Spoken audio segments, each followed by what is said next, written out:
Digital প্ল্যাটফর্মে কর্মরত media কর্মীদের দক্ষতা বৃদ্ধি ও সুরক্ষা নিশ্চিত করতে খুলনায় একদিনের মিডিয়া ক্যাম্পিং অনুষ্ঠিত হয়েছে। বাংলাদেশ জার্নালিস্ট প্রোটেক্ট কমিটি বিজেপিসি এর আয়োজনে বুধবার সকাল 10টা থেকে দুপুর 2টা পর্যন্ত শহরের হোটেল অ্যাম্বাসিডর কনফারেন্স রুমে এই ক্যাম্পিং সম্পূর্ণ হয়। ফ্রি প্রেস আনলিমিটেড, আর্টিকেল 19 ও ইউরোপীয় ইউনিয়নের অর্থায়নে এবং বাংলাদেশ জার্নালিস্ট প্রোটেক্ট কমিটির বিজেপিসি এর সার্বিক সহযোগিতায় আয়োজিত এই ক্যাম্পিংয়ে খুলনার কর্মরত বিভিন্ন গণমাধ্যমের সাংবাদিকরা অংশগ্রহণ করেন। বাংলাদেশ জার্নালিস্ট প্রোটেক্ট কমিটি ও দৈনিক প্রবাহের যৌথ আয়োজনে এবং কোলাবোরেশন ল্যাবের প্রজেক্ট রাউন্ড 3 এর আওতায় ধ্রুব অ্যালায়েন্স, ধ্রুব, সিডব্লিউএফ, সিএমকেএস ও দৈনিক প্রবাহ অনুষ্ঠানটির সার্বিক সহযোগিতা করেন। অনুষ্ঠানের সভাপতিত্ব করেন জার্নালিস্ট প্রোটেক্ট কমিটির সভাপতি ও কালের কণ্ঠের রিপোর্টার কৌশিক দে। সঞ্চালনা করেন সাধারণ সম্পাদক ও গ্লোবাল টেলিভিশনের বিভাগীয় প্রধান আনিসুর রহমান কবির। প্রধান অতিথি ছিলেন দৈনিক খুলনা গেজেটের নির্বাহী সম্পাদক মোতাহের রহমান বাবু। বিশেষ অতিথি হিসেবে উপস্থিত ছিলেন মাছরাঙা টেলিভিশনের বিশেষ প্রতিনিধি ও সংগঠনের প্রধান কার্যনির্বাহী সদস্য মোস্তফা জামান পপলু, বাসাস এর খুলনা প্রতিনিধি ও সিনিয়র সহসভাপতি মোহাম্মদ নুরুজ্জামান, এসএটিভি খুলনা বিভাগীয় প্রধান ও সহ সাধারণ সম্পাদক রকিবুল ইসলাম মতি, দৈনিক পূর্বাঞ্চলের সিনিয়র সাংবাদিক আনোয়ারুল ইসলাম কাজল এবং সময় টেলিভিশনের খুলনা বিভাগীয় প্রধান আব্দুল্লাহ এম রুবেল।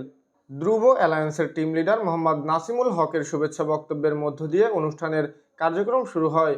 পরে সাংবাদিকদের জন্য ডিজিটাল প্ল্যাটফর্মে কর্মরত মিডিয়া কর্মীদের সুরক্ষা, মোজো জার্নালিজম এবং প্রয়োজনীয় প্রযুক্তি ব্যবহারের উপর প্রশিক্ষণমূলক সেশন পরিচালনা করেন মোতাহার রহমান বাবু ও মোস্তফা জামান পপলু।